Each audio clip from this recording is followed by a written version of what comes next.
So I began thinking doctors, lawyers, and politicians come on the air, and they are up in the clouds.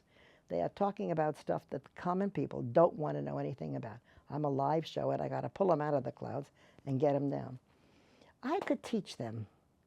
You know, think about what they learn. In law school, they don't learn communication. Nobody learns communication.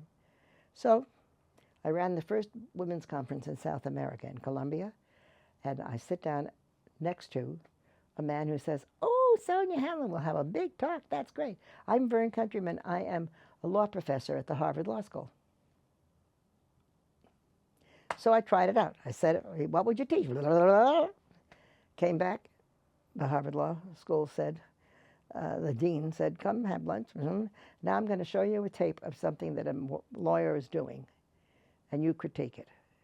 I thought, if I ever did this job, I would go and learn. I'd never been in a courtroom. So but my husband had just died, and I was really quite cuckoo. I said, "Okay, but you tell me where this is in the trial and what he's trying to accomplish, and I'll tell you if he could do it for a lay public." So they turned it on, and I said, "Turn off the sound." "Turn off the sound?" I said, "Yes, because people make decisions based on 55% body language." And then he sees how the guy is talking into his paper. He periodically does this. Now, I said, let's wind it back and see how he starts to capture his audience. So he did. Well, they said we're going to call it an opening statement. Is the judge gives me the responsibility to give you what is actually a road map for the... And the gene is going like this. And, you know, I said it's only 7% words. It's 38% tone of voice.